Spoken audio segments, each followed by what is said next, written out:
Hello everyone. I know you use this documentary to fall asleep, and I'm here to make that easier for you. So before that, like the video and subscribe to the channel.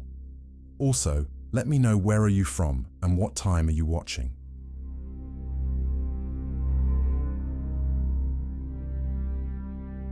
Unknown to the Japanese, US codebreakers had been working tirelessly to decipher Japanese naval codes.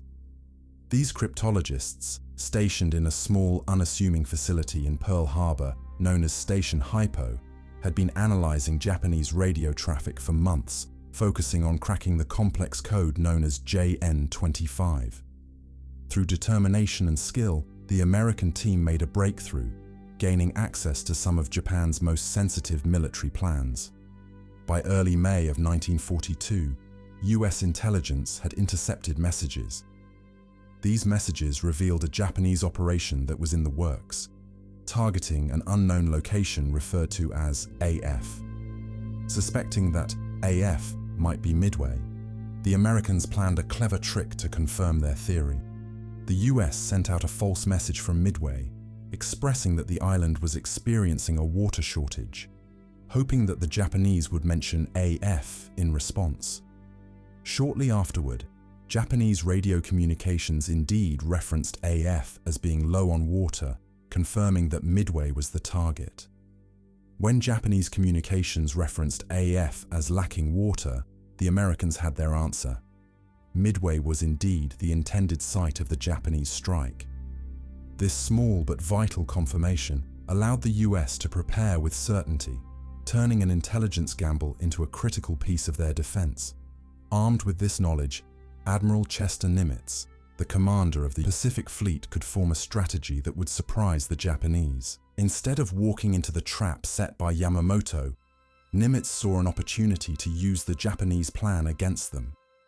He made a decision that would turn Midway from a target into a battleground where Japan would face an unexpected and powerful American counterattack.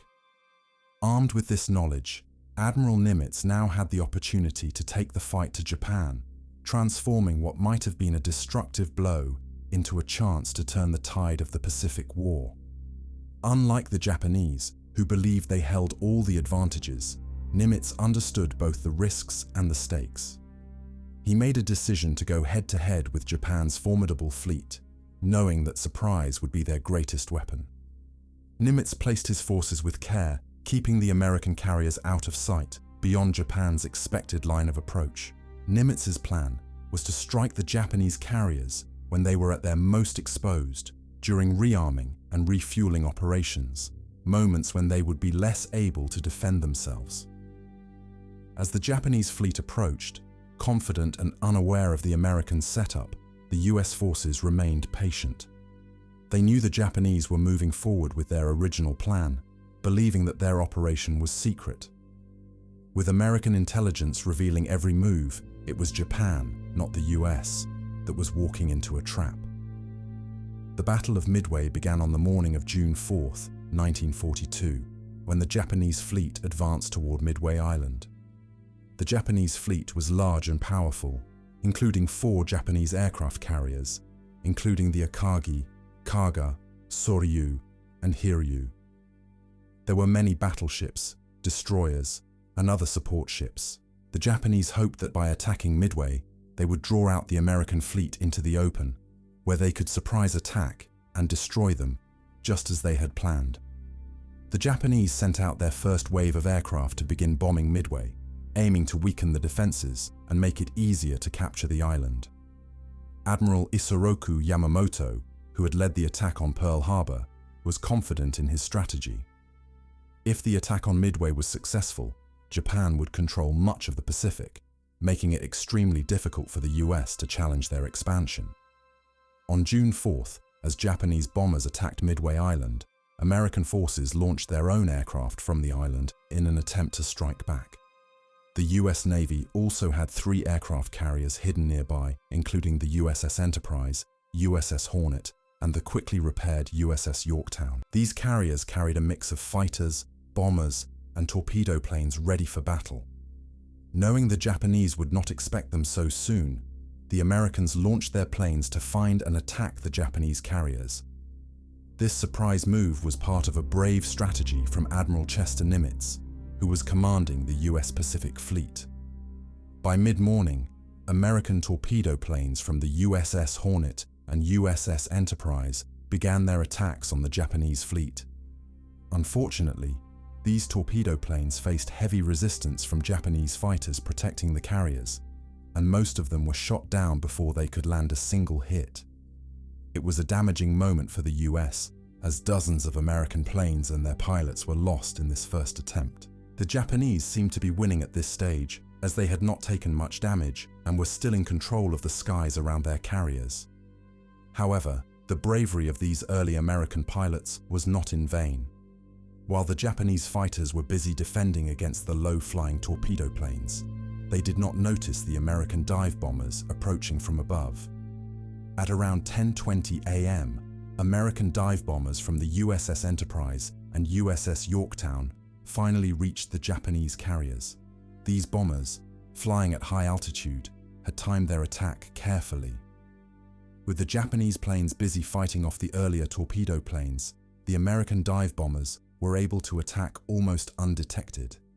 Within minutes, they dropped bombs on 3 of the Japanese carriers. Each carrier was hit multiple times, causing fires that spread quickly due to the planes and fuel on board. These fires were so intense that the Japanese crews could not put them out, and all 3 carriers were soon abandoned, left burning and sinking in the ocean. This strike turned the battle in favor of the US, as Japan lost 3 of its primary 4 carriers in a single attack. Despite this heavy blow, the Japanese were not ready to give up. The 4th Japanese carrier, the Hiryu, managed to launch its own planes in a counterattack against the Americans. The Japanese pilots targeted the USS Yorktown, which had already taken damage in an earlier battle, but was repaired just in time for Midway. Japanese dive bombers hit Yorktown twice, causing serious damage. The American crew worked quickly to put out fires and repair the ship, but shortly afterward, Japanese torpedo planes arrived and scored another hit, causing the Yorktown to tilt and eventually making it unable to fight. After a brave effort to save the carrier, the US Navy had to abandon the Yorktown, which was a major loss for the Americans. However, the battle was not over. American planes, following orders to locate and attack the Hiryu, finally found the last Japanese carrier that afternoon. Dive bombers from the USS Enterprise struck the Hiryu, hitting it with several bombs that set the carrier on fire. With Hiryu burning and unable to launch or recover planes, the Japanese were left with no operational carriers. By the end of June 4th, all 4 Japanese carriers had been destroyed or left beyond repair, while the US had only lost the Yorktown. The difference in losses was not even comparable. Japan's navy had taken a blow from which it would not recover. Over the next 2 days, both the American and Japanese fleets tried to regroup and evaluate their losses. Japanese ships searched for any chance to strike back, but with no carriers and fewer planes, their options were limited. American forces kept up their patrols to ensure the Japanese fleet would retreat. Finally, on June 7th, the Japanese forces began to withdraw, conceding defeat. For Japan, the loss of 4 carriers meant not only a shortage of ships, but also the loss of hundreds of skilled pilots and crew members, people they could not easily replace. This defeat forced Japan onto the defensive in the Pacific, leading to a shift in the war. The Battle of Midway was a turning point in the Pacific War. Japan had entered the battle with more ships and planes, hoping to trap and crush the US fleet, but their plan had backfired due to the US intelligence advantage and strategic planning by Admiral Nimitz. Following the Battle of Midway, the United States turned its focus to reclaiming the Pacific Islands that Japan had captured in the early years of the war.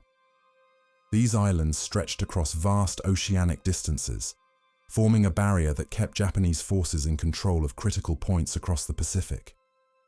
For American forces, reclaiming these islands became essential to weaken Japan's grip on the region and create a pathway toward Japan itself. The effort to regain these islands started with a series of determined battles. With each island liberated, the US Navy and Marine Corps secured valuable ground, cutting off Japanese supply lines and communications that had supported their vast network of occupied territories. The battles that followed were intense, as Japanese forces were well prepared and deeply entrenched. Nevertheless, US forces fought hard to secure control, showing both resilience and a commitment to pushing forward, even when conditions were difficult. This strategy, known as island hopping, became the key to breaking Japan's defensive line and ultimately pushing Japanese forces back toward their home islands.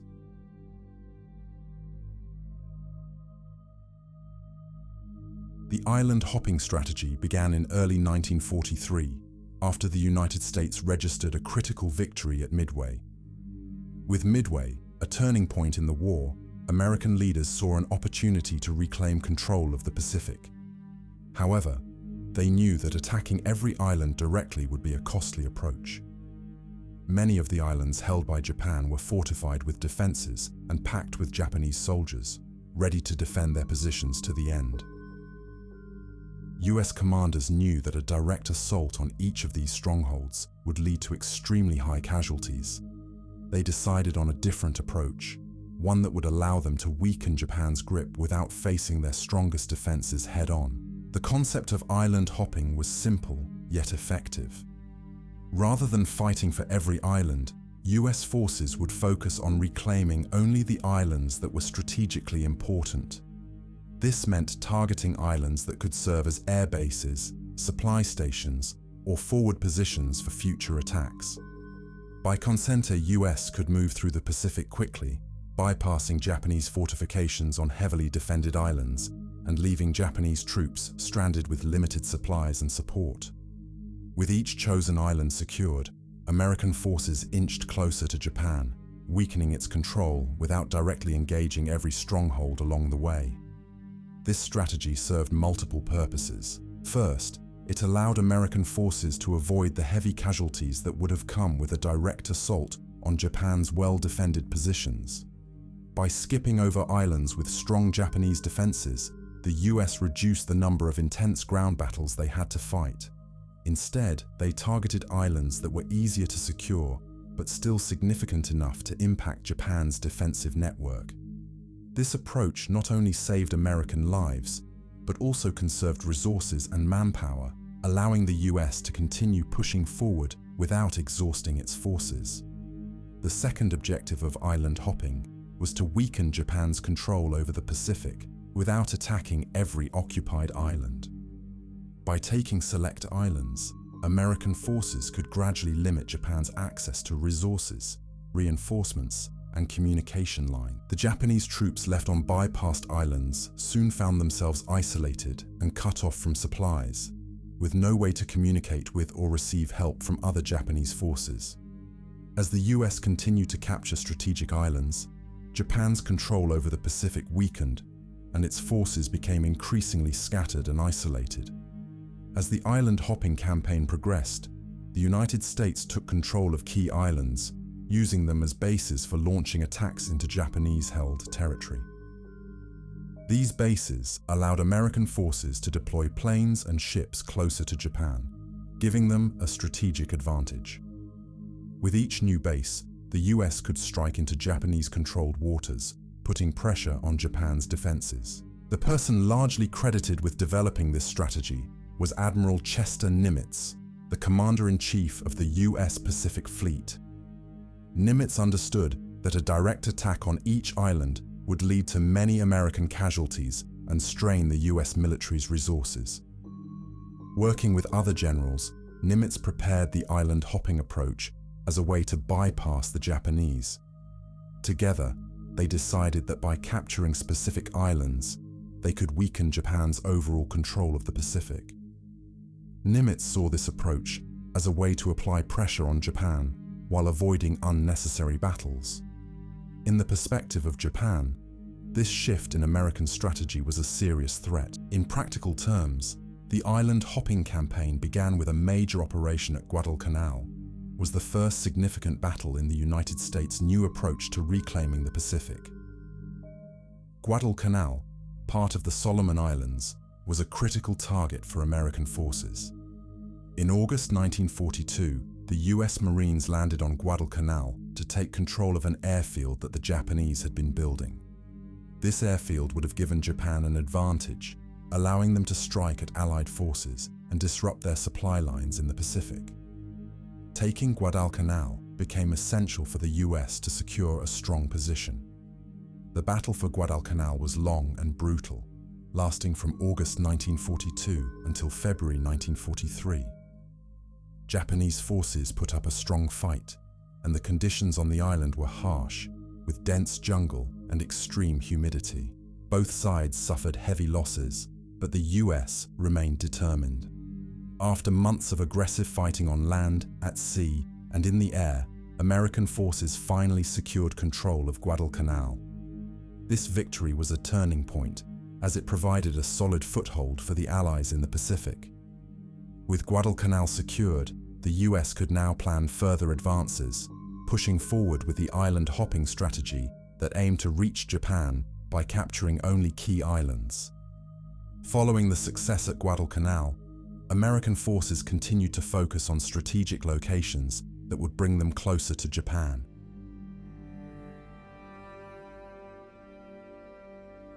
In November 1943, they targeted Tarawa, a heavily reinforced island in the Gilbert Islands.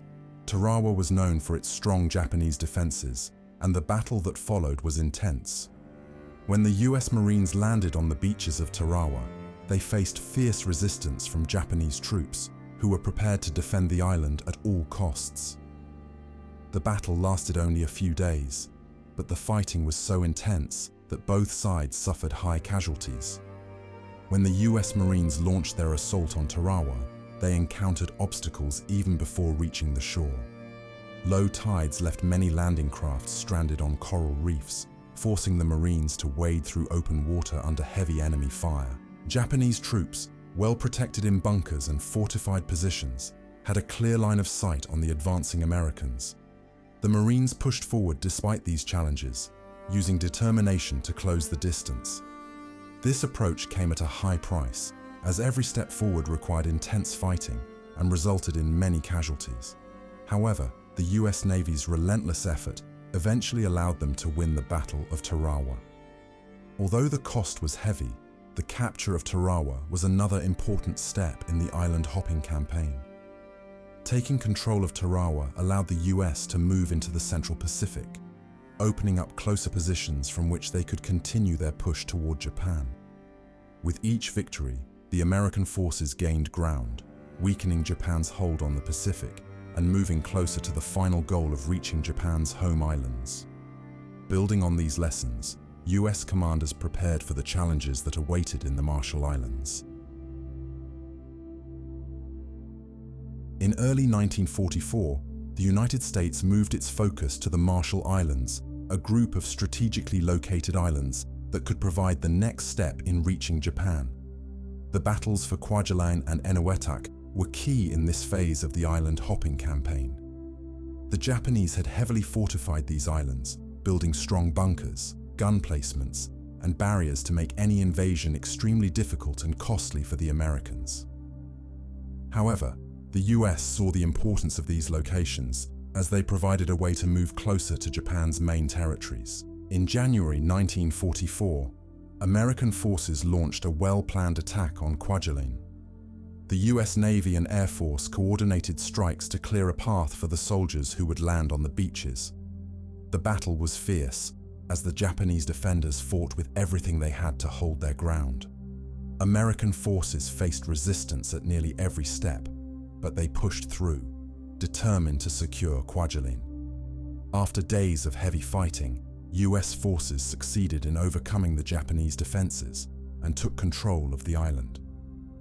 This victory gave the Americans a strong foothold in the Marshall Islands and a base from which they could launch further operations. With Kwajalein secured, the US moved to the next target, Eniwetok, located just northwest of Kwajalein. In February 1944, American forces launched a similar assault on Eniwetok, using a combination of air attacks, naval bombardments, and ground troops to push through the Japanese defenses. Like Kwajalein, Eniwetak was heavily fortified, and Japanese forces were prepared to fight to the end. The battle was intense, but the US military strategy of weakening defenses from the air before landing troops helped pave the way for an American victory. After days of combat, the US gained control of Eniwetak, further strengthening their position in the Central Pacific. Now, under American control, the US had established a strong base in the Marshall Islands, giving them a closer position to prepare for the next phase of their advance. With a solid position in the Marshalls, American forces began to plan their next major objective: Mariana Islands. The Marianas were incredibly valuable due to their location, as they lay close enough to Japan to serve as bases for long-range bombers. By capturing the Marianas, the US could launch bombing missions directly over Japan, hitting critical targets like factories, supply lines, and cities. The Marianas became the central point of the next phase, and US commanders knew that this group of islands would be heavily defended, as Japan was well aware of their importance. The primary targets in the Marianas were Saipan, Tinian, and Guam, each with its own challenges, but equally significant for advancing the campaign. If captured, these islands would allow the US to set up air bases for long-range bombers that could reach Japan directly. This would put Japan under constant pressure from air attacks, weakening their defenses and reducing their ability to continue the war. The American plan to take the Marianas involved a large-scale attack combining air, land, and naval forces. Commanders knew that Japan would defend these islands fiercely, as they were crucial for maintaining a defensive line in the Pacific. The US strategy began with intense bombing and naval bombardments to weaken Japanese defenses before landing troops on the islands. Airplanes from nearby US carriers dropped bombs on Japanese positions, aiming to damage bunkers, destroy weapon supplies, and clear obstacles on the beaches. The Navy used battleships and cruisers to fire large shells at Japanese positions from the sea, targeting strongholds and other key points to make the landing easier for American forces. The first target in the Marianas was Saipan. On June 15, 1944, American forces launched the assault with an initial bombardment by aircraft and naval gunfire. The US Marines and Army troops then landed on Saipan's beaches, where they immediately encountered fierce Japanese resistance. Japanese forces had dug in deeply, building bunkers, tunnels, and defenses all over the island. This made it hard for American forces to advance, as they faced gunfire from hidden positions. However, the Americans continued pushing forward, slowly gaining ground through coordinated attacks by infantry, tanks, and artillery. The battle for Saipan was intense and lasted for over 3 weeks, but by July 9th, US forces had gained control of the island. With Saipan secured, the US moved to capture Tinian, a smaller island close to Saipan. Tinian was important because of its flat land, which made it suitable for building airfields. The battle for Tinian began with heavy air and naval bombardments, similar to the approach used in Saipan. The American forces learned from the Battle of Saipan and adjusted their tactics, using specialized landing craft to approach less defended areas of the beach. The Japanese defenders fought hard, but in the end, similar to other island wars, US forces managed to establish a strong position and began advancing across the island. By August 1st, 1944, Tinian was under American control, and construction quickly began on airfields that would soon be used to launch bombing missions over Japan. The third and final target in the Marianas was Guam. Guam had been a US territory before Japan captured it early in the war, so its recapture held both strategic and symbolic importance. The battle for Guam started on July 21st, with American forces landing on the beaches under cover of intense bombing and naval gunfire. The Japanese defenders, well prepared and heavily armed, resisted fiercely. The American troops faced rough terrain, with hills and dense vegetation that gave the Japanese forces cover. Despite these challenges, US forces used their experience from previous battles, advancing steadily and taking control of key positions. After nearly 3 weeks of tough fighting, Guam was secured on August 10th, bringing the entire Marianas under American control. With Saipan, Tinian, and Guam now secured, the United States had achieved a major objective in the Pacific.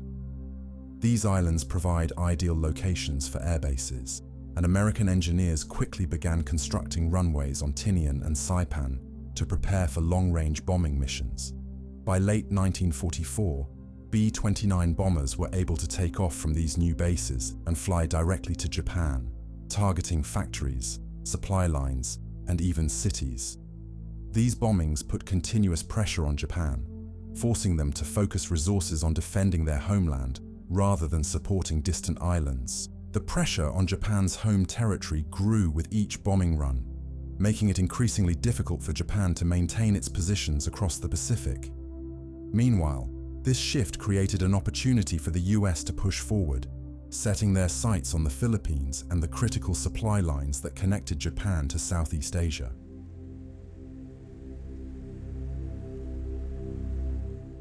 The Battle of Leyte, part of the larger Philippines campaign, was a crucial moment in the Pacific War.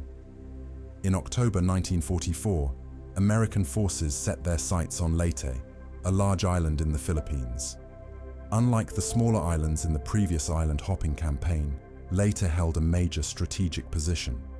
The goal was not only to liberate the Philippines from Japanese control, but also to cut Japan off from its vital supply lines to Southeast Asia.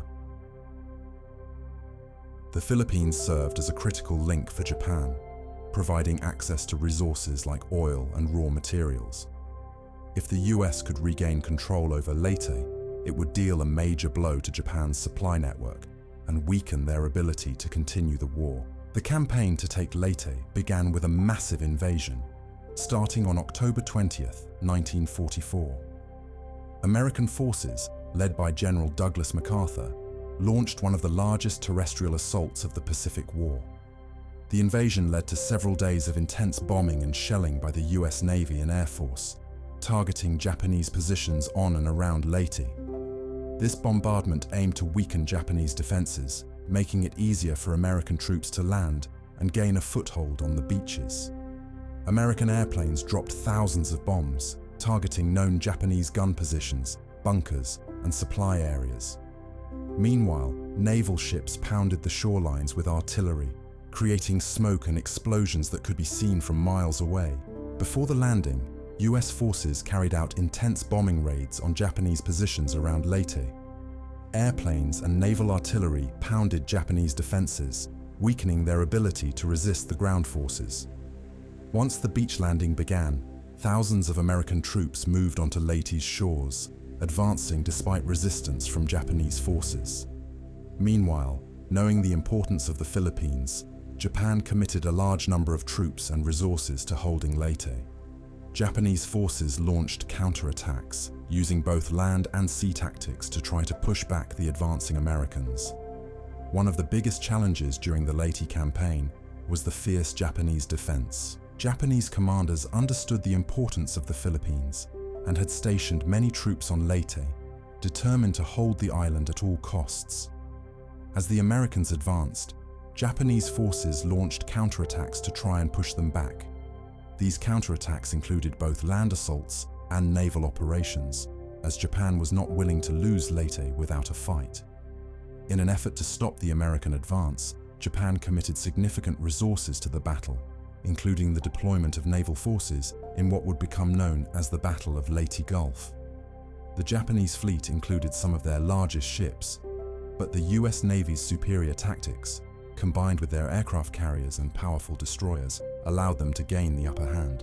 In a critical part of the battle, American planes and ships attacked and sank several Japanese vessels, including the battleship Musashi, one of the largest battleships ever built. This loss weakened Japan's naval strength and demonstrated that the US Navy was more than capable of defending the Leyte landings. The American fleet successfully blocked Japanese reinforcements, ensuring that the troops on Leyte had the support they needed to continue advancing. As the Americans advanced, Japanese forces continued their resistance, launching desperate attacks to try and slow the American push. These attacks included the first organized kamikaze strikes, where Japanese pilots deliberately crashed their planes into American ships in suicide missions. By late December 1944, despite fierce fighting from both sides, the US had successfully taken control of Leyte. The Americans, with the support of local Filipino guerrilla fighters, managed to grab the victory. The loss of Leyte and the rest of the Philippines meant that Japan could no longer rely on the region's resources to fuel its war machine. Without Japan's supply lines, the ability to sustain its war effort weakened, leaving their forces isolated and low on resources.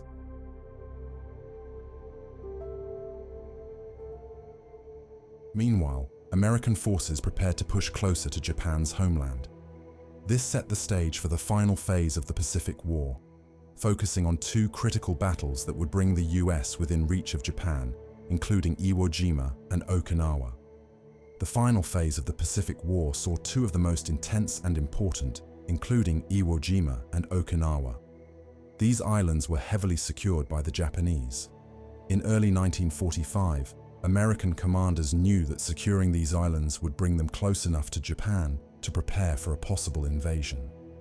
The battle for Iwo Jima began in February 1945. Located just 750 miles from Japan, Iwo Jima held strategic importance because of its location. The Marines had to clear each bunker and tunnel, moving inch by inch across the island. After weeks of fierce combat, American forces finally secured Iwo Jima in March 1945. This victory gave the US a vital base close to Japan, allowing damaged bombers to land safely and providing support for future operations. Following the victory at Iwo Jima, American forces turned their attention to Okinawa. Okinawa was even closer to Japan, only about 350 miles away, and its capture would allow the US to plan and prepare for a possible invasion of Japan itself. The battle for Okinawa began in April 1945 and would last for nearly 3 months. Okinawa was heavily fortified, with tens of thousands of Japanese troops stationed there.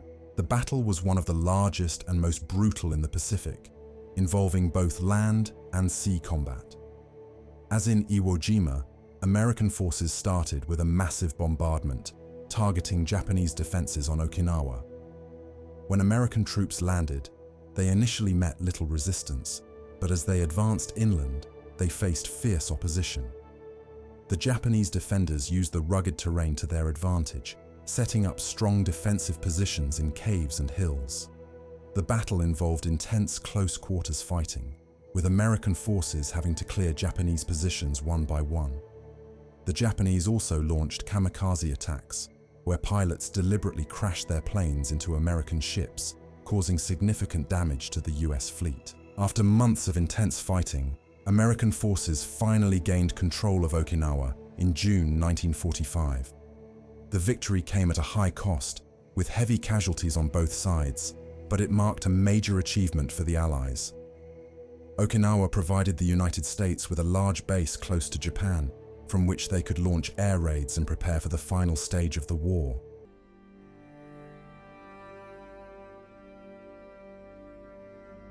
The first step in this plan was D-Day, the massive Allied invasion of Normandy on June 6, 1944.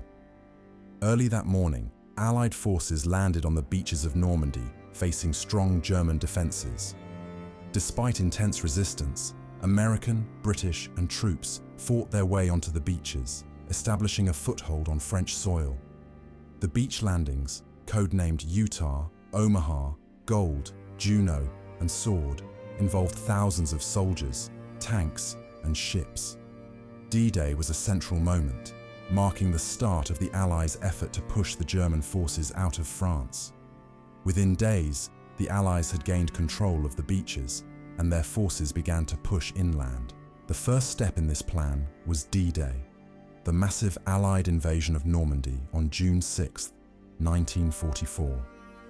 Early that morning, in the dim light before dawn, Allied forces gathered off the coast of Normandy, prepared for one of the most expensive and challenging missions of the war. The Allies had been planning this invasion for months, training soldiers and collecting intelligence to give them the best chance of success. The operation, codenamed Operation Overlord, involved over 150,000 American, British, Canadian, and other Allied soldiers who would land on the beaches that day. Thousands of ships, planes, and landing craft were mobilized to transport troops, tanks, and equipment across the English Channel to France. The German forces, who had fortified the coast, were well prepared, with bunkers, barbed wire, mines, and heavy machine guns set up along the beaches. On the other hand, Allied soldiers were ready for what was coming next. The Allied landing zones were split into 5 beaches, each with its own challenges. These landing zones were codenamed Utah and Omaha, where the Americans would land Gold and Sword, where the British would land, and Juno, where the Canadians would land. The plan called for the Allies to land at each beach at different times, hitting the Germans from multiple directions to overcome their defenses. As the fighting against Allied forces and Germany started, the first waves of Allied troops faced intense German fire. As the landing craft approached the beaches, German machine gunners opened fire, hitting many soldiers before they could even make it ashore. At Omaha Beach, the situation was especially difficult. Strong currents had scattered the landing boats, and many troops found themselves separated from their units. German defenses at Omaha were among the heaviest, with steep cliffs and well-placed machine guns that created a deadly crossfire. American soldiers had to walk through deep water while carrying heavy packs, all under constant gunfire from German positions. Despite this, American troops fought with determination, pushing through the beach obstacles and slowly progressing up the cliffs. At Utah Beach, American paratroopers had been dropped behind enemy lines in the early hours of the morning. Their mission was to disrupt German defenses and help secure the beach from the land side. Although some paratroopers missed their intended drop zones due to strong winds, they regrouped quickly, taking out key German positions and creating confusion among the German troops. This early success at Utah Beach helped the American infantry who landed there to secure the beach with fewer losses than at Omaha. Meanwhile, British forces at Gold and Sword beaches and Canadian troops at Juno Beach also faced tough resistance but pushed forward with great courage. At Juno Beach, Canadian soldiers encountered underwater obstacles and mined beaches, which slowed their progress. However, the Canadian forces advanced with determination, fighting through enemy fire and securing a foothold on the shore. At Gold Beach, British forces used specialized tanks, nicknamed Hobart's Funnies, which were designed to overcome the obstacles on the beach. These tanks could lay down matting over soft sand, allowing soldiers to advance more easily. The British managed to break through the German defenses by late morning, gaining control of the beach. Throughout the day, Allied bombers and naval ships played a vital role in supporting the soldiers on the beaches. From the air, Allied bombers flew low over the cliffs, dropping bombs on German bunkers, artillery, and machine gun nests. These bombing runs targeted key positions where German troops were heavily fortified, attempting to weaken their grip on the cliffs that overlooked the beaches. The sight and sound of the bombers provided a morale boost to the Allied soldiers on the ground, who knew they had the power of air support behind them. Though the weather conditions made flying difficult, the pilots persisted, aware that their strikes were crucial to the success of the landings below. At the same time, naval ships stationed offshore used their large guns to fire upon German defenses. Battleships and cruisers launched powerful shells toward the cliffs and beach defenses, sending plumes of smoke and debris into the air. These naval bombardments aimed to take out German artillery that could target the landing boats and soldiers making their way ashore. The constant shelling from the sea helped disrupt the German defenses, causing confusion and making it harder for the German troops to coordinate their attacks. The Allied fleet continued this support throughout the day, responding to calls for help from the soldiers on the ground and focusing fire on especially strong German positions. Despite efforts by both sides, by the afternoon, the continuous pressure from air and naval attacks began to shift the battle in favor of the Allies. Small groups of soldiers who had managed to break through German lines started advancing inland, taking advantage of the weakened defenses. These initial breakthroughs were critical, as they allowed the Allies to establish secure positions beyond the beaches, from which they could launch further attacks. As more troops landed and pushed forward, the Allies gained control over roads, small villages, and other strategic points close to the beachheads. These advances enabled the steady flow of reinforcements, supplies, and medical aid, all of which were essential to sustain the operation. In some areas, Allied soldiers encountered fierce German counterattacks. German commanders, recognizing the importance of stopping the Allied advance, ordered their troops to launch defensive assaults to push the Allies back to the beaches. However, with air and naval support continuing to disrupt German communication and supply lines, these counterattacks were less effective. Allied troops, now gathering strength in numbers, held their positions and repelled the German forces, gradually gaining more ground. Each small victory on the ground brought the Allies closer to breaking through the main German defenses in Normandy. As evening approached, the beaches were firmly under Allied control, with secured routes for additional troops and vehicles to enter France. The early hours of D-Day had been brutal, with intense resistance and heavy casualties, but the relentless efforts of the Allied forces paid off. By the end of June 6, 1944, the Allies had not only held their positions, but had begun pushing into German-held territory beyond the beaches. This first day of fighting was a hard-won success, setting the stage for the Allies' continued advance across France and the eventual liberation of Europe from Nazi control.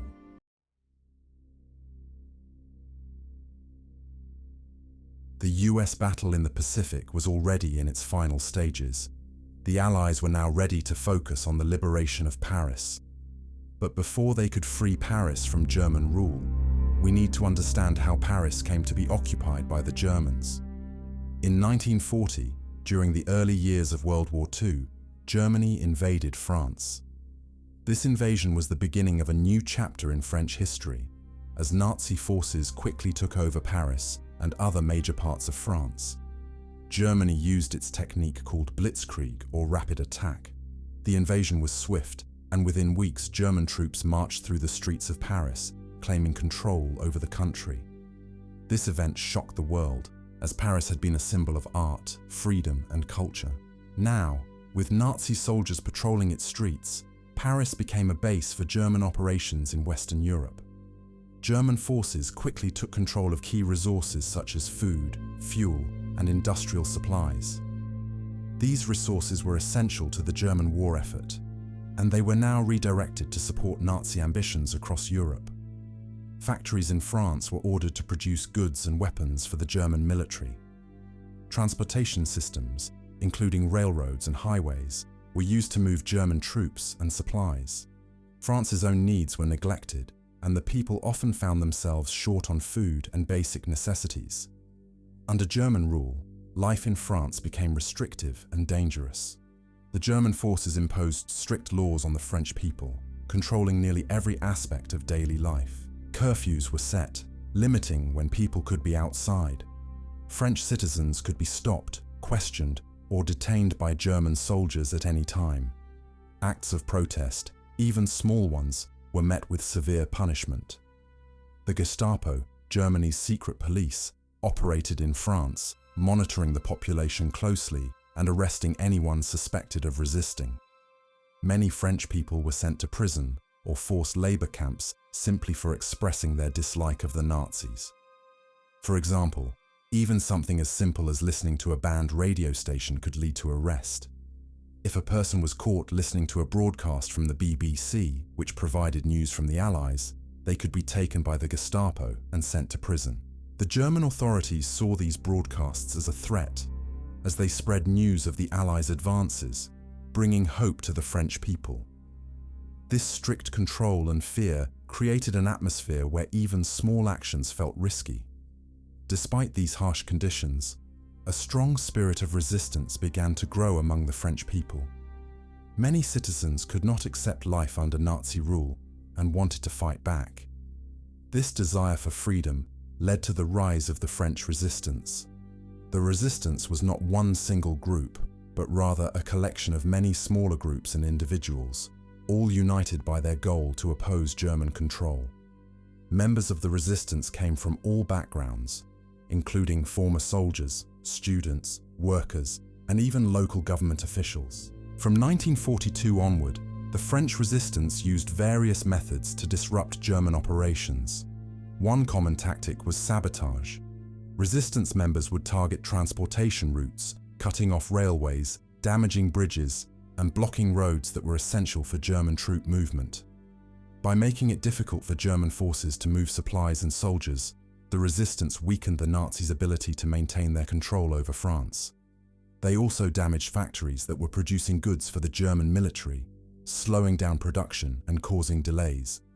In addition to damage, the resistance gathered and shared important information. Resistance members observed German troop movements, weapon placements, and other key details, which they reported to the Allied forces. This information was essential to the Allies, as it helped them plan their operations with a clearer understanding of German defenses. Many resistance members acted as spies, passing on information while risking their lives to avoid being detected by the Gestapo. Some members even acted as German supporters to gain information that would later be sent to the Allies. The process of gathering information was dangerous and often required quick thinking and bravery. Many resistance members operated in plain sight, pretending to go about their daily lives while watching German soldiers closely. They memorized details like the number of troops in certain areas, the locations of German vehicles, and the timing of movements. Some resistance members worked as messengers, carrying this information on foot or by bicycle across towns and villages to safe locations. Communication was challenging, as any intercepted message could lead to arrests or worse. Despite these risks, members of the resistance continued to relay critical details to the Allies. Alongside the gathering of information, the resistance worked to disrupt German communications. They would cut telephone wires, intercept messages, and block radio transmissions to prevent German forces from coordinating their plans smoothly. By interfering with the Germans' communication network, the resistance caused confusion and slowed down responses to Allied advances. These efforts made it harder for the Germans to respond quickly to threats, as orders were delayed or missed entirely. On the other hand, by 1944, the Allied forces had made significant progress in Europe. Now they began to focus on liberating France. The Allied forces, primarily made up of American, British, and Canadian troops, had been planning for months to launch a massive invasion that would break Germany's hold on Western Europe. The planning of this invasion, known as Operation Overlord, was led by key Allied commanders, including General Dwight Eisenhower from the United States, who served as the Supreme Allied Commander, and British General Bernard Montgomery, who helped shape the land strategy. Their goal was to weaken Germany's power in France, which would help turn the tide of the war in Europe.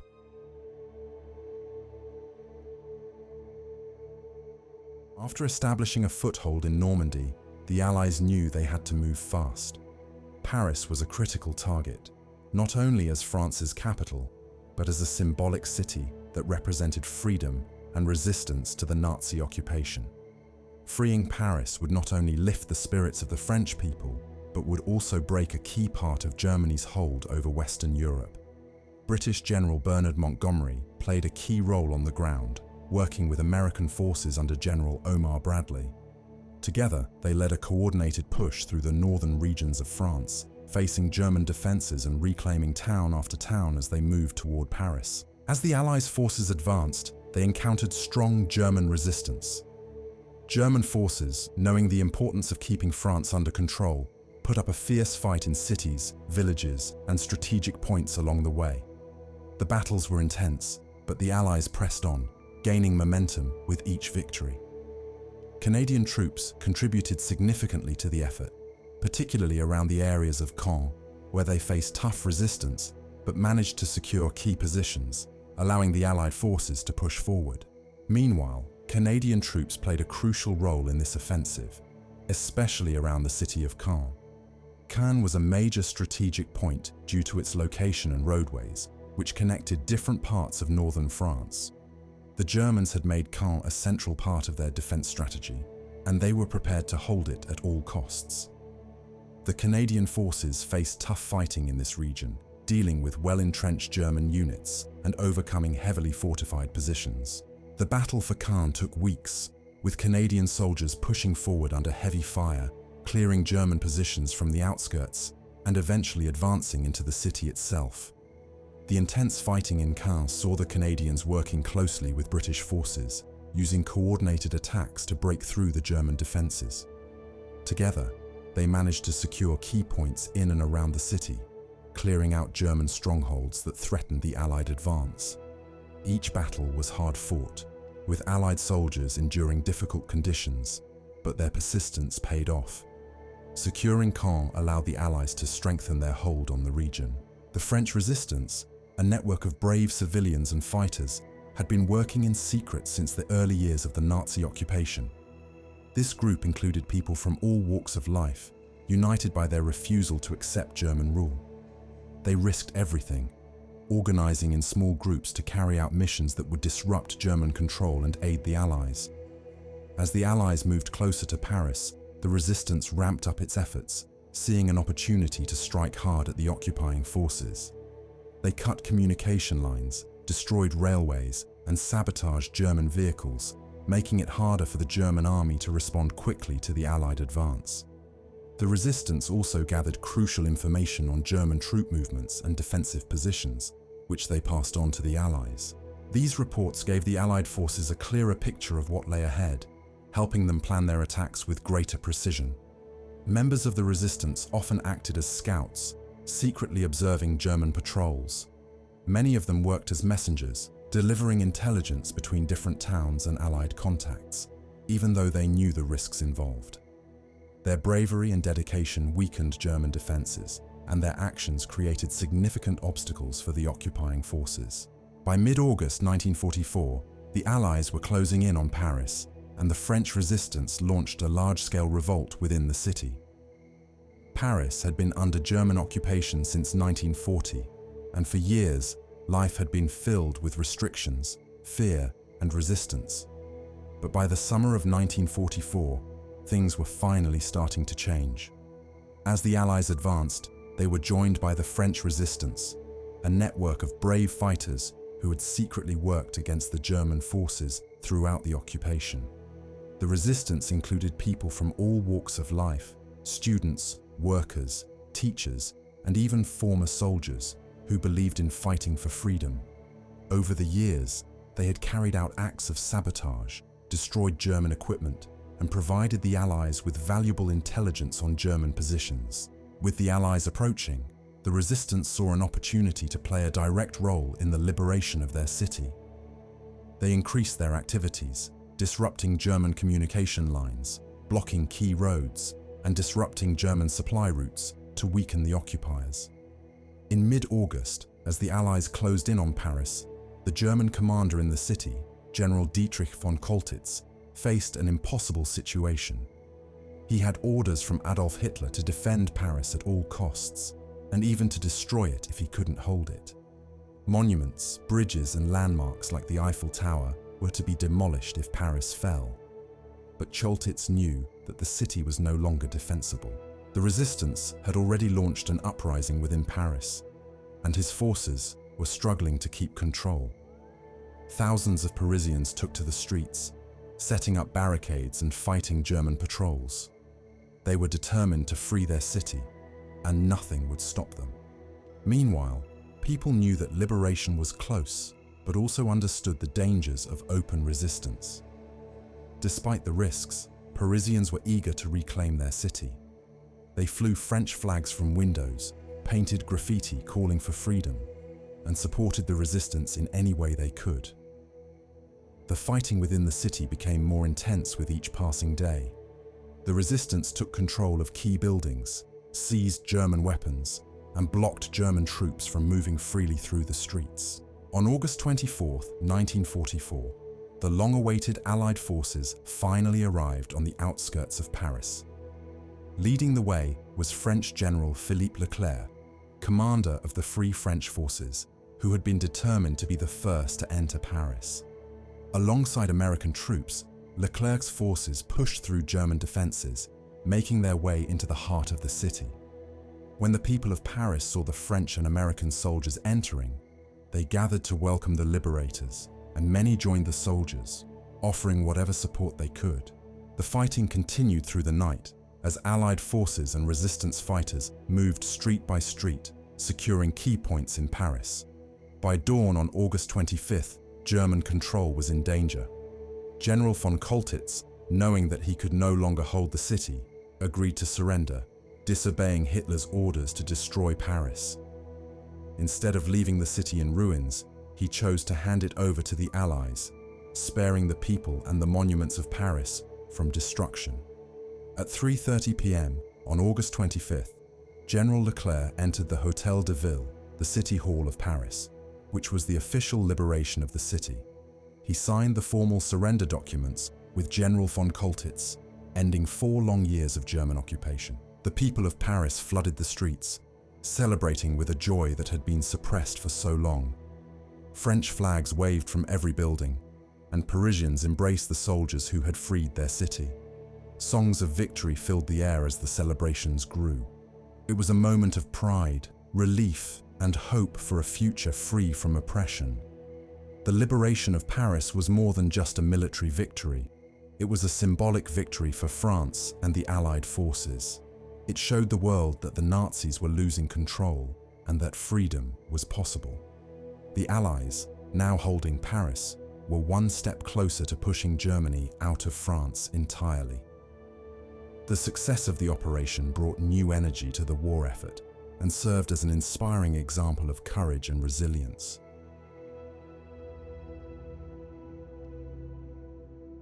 After the Allies successfully liberated Paris in August 1944, they continued pushing eastward, liberating more areas across France and Belgium.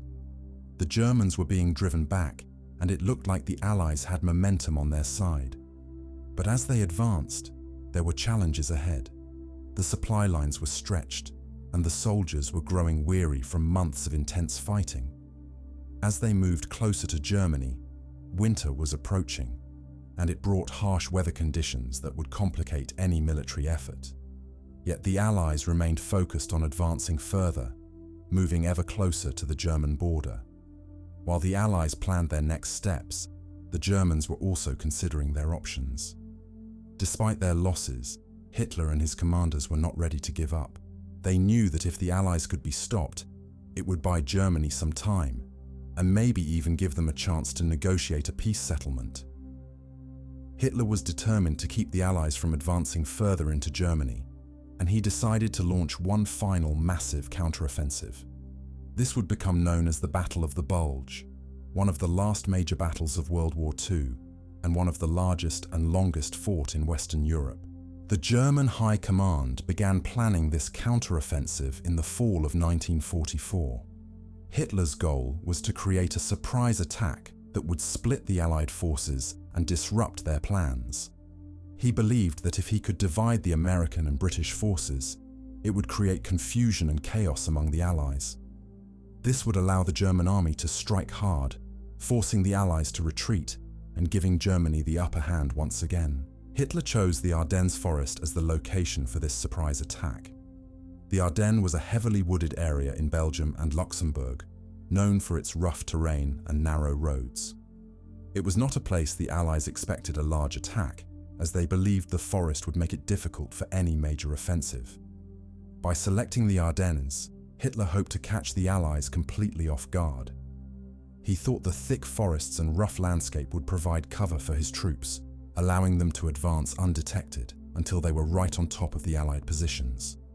The German army planned to push through the forest, break through the Allied lines, and head straight for Antwerp, a strategic port in Belgium. If the Germans could take Antwerp in Belgium, they would cut off vital Allied supply lines and deal a serious blow to the entire Allied operation. The German strategy also had another aim beyond just disrupting the Allied advance. By capturing Antwerp and dividing the Allies, Hitler hoped he could force them to negotiate. Germany was under immense pressure on both the eastern and western fronts, and a peace settlement with the Western Allies would allow them to focus all their efforts on the Soviet Union in the east. Hitler believed that if he could deliver a strong blow to the Allies, they might be willing to discuss terms that would favor Germany, allowing him to strengthen his forces elsewhere. To execute this plan, the Germans gathered around 200,000 soldiers, supported by tanks, artillery, and other equipment. Despite suffering heavy losses earlier in the war, Germany managed to pull together a large force for this mission. Field Marshal Gerd von Rundstedt and General Hasso von Manteuffel were key figures in planning and leading the attack. They were experienced commanders, and they understood the future challenges. They knew that the weather in winter could be severe, with snow and fog making it difficult for Allied planes to fly. This would work in Germany's favor, as Allied air superiority had been a major advantage up to that point. In preparing for the offensive, German commanders worked carefully to maintain secrecy. Troop movements were made at night, and radio communications were kept to a minimum to avoid detection. The German soldiers were briefed on their objectives, but were told little about the larger plan to keep them focused on their immediate tasks. The idea was to move as quietly as possible until the attack began, surprising the Allies when they least expected it. Hitler believed that this surprise element was key to the operation's success. As December 1944 approached, everything was set for the counteroffensive. The German troops had gathered near the Ardennes, hidden by the dense forests and ready to advance. They were prepared to face harsh winter conditions and long marches through challenging terrain. Meanwhile, the Allies were largely unaware of what was about to happen. The Allied lines in the Ardennes were thinner than in other areas, as they did not expect a major attack in this region. Many of the soldiers stationed there were either new recruits or had been resting after previous battles. This created a weak point in the Allied defenses, and the Germans were determined to exploit it. On the morning of December 16, 1944, the German counteroffensive began. German artillery opened fire across the Ardennes, pounding the Allied lines with thousands of shells. Shortly after, German infantry and tank divisions started moving forward, breaking through the thinly defended lines. The surprise attack caught the Allies off guard, and the German advance pushed deep into Allied territory. Within hours, the German forces had created a large bulge in the front line, which was named the Battle of the Bulge. Unfortunately, the Allies rushed to respond, facing a fierce and relentless German assault. The German forces were well prepared and highly motivated, pushing forward despite heavy resistance. Their main goal was to create confusion within the Allied ranks, forcing them to fall back or surrender in large numbers. The terrain of Ardennes forest was rugged, with narrow roads and dense forests, making it challenging for any military force to maneuver. The Germans hoped that the Allies would never expect a large attack through such an area. By choosing this route, the German commanders were counting on the element of surprise to help them break through the Allied lines. One of the key tactics that Germany used in this offensive was the famous blitzkrieg, or lightning war approach. This tactic was not new to the Germans. They had used it successfully earlier in the war to achieve quick victories. Blitzkrieg was all about speed and surprise. German tanks and soldiers would push through weak points in enemy lines, moving so quickly that the opposing forces wouldn't have time to regroup or mount a strong defense. In the Battle of the Bulge, German forces aimed to strike fast, breaking through in several places to overwhelm the Allies and cause confusion. The German attack plan involved multiple points of assault. Instead of attacking in one single area, German commanders spread their forces across several key locations along the front. This strategy was intended to stretch the Allied defenses thin, making it harder for them to respond effectively to each attack. By creating these multiple points of assault, the Germans hoped to prevent the Allies from reinforcing their lines quickly, leaving openings that the German tanks and infantry could exploit. This tactic required careful planning, as each German unit needed to coordinate with the others to keep the pressure on the Allies across a broad area. As the attack began, German forces relied heavily on their tanks, known as panzers, to break through Allied positions. Germany deployed some of its best tanks for this offensive, including the powerful Tiger and Panther tanks, which were known for their strong armor and firepower. These tanks led the charge, smashing through the Allied lines and clearing a path for the infantry to follow. The German soldiers moved quickly, advancing with the tanks and setting up defensive positions to protect their gains. Their goal was to keep moving forward without getting delayed, allowing them to cover as much ground as possible before the Allies could react. Alongside the tanks, German artillery played a key role in the initial stages of the battle. Artillery units fired hundreds of shells at the Allied positions, aiming to destroy fortifications and scatter the defending soldiers. This intense bombardment created openings in the Allied lines, making it easier for the tanks and infantry to push through. The artillery strikes also disrupted Allied communication lines, which further added to the chaos and confusion among the defenders. By breaking down these lines of communication, the Germans made it difficult for the Allies to coordinate their response. The German commanders knew that speed was essential for their plan to succeed. They wanted to reach Antwerp within days, cutting off vital Allied supply routes. The capture of Antwerp would be a severe blow to the Allies, as it was one of the primary ports used to bring in supplies, reinforcements, and equipment. If the Germans could take control of this port, the Allies would face major supply shortages, giving Germany a stronger position in Western Europe. Hitler believed that such a victory would weaken the Allied forces and possibly force them to negotiate a peace settlement, allowing Germany to focus on the Eastern Front against the Soviet Union. However, this ambitious plan came with significant risks. The German forces were already stretched thin, and many of their troops were young and inexperienced, or older soldiers who had been pulled from other duties. Fuel was also a major concern for the German tanks and vehicles. Germany had limited fuel supplies by late 1944, and the offensive relied on capturing Allied fuel depots along the way to keep the tanks moving. This meant that if the Germans encountered delays, they risked running out of fuel and losing their momentum. The weather also played a critical role in the German strategy. The offensive began during a period of thick fog and heavy snowfall, which grounded Allied aircraft. Without air support, the Allies had a much harder time spotting and stopping the advancing German forces.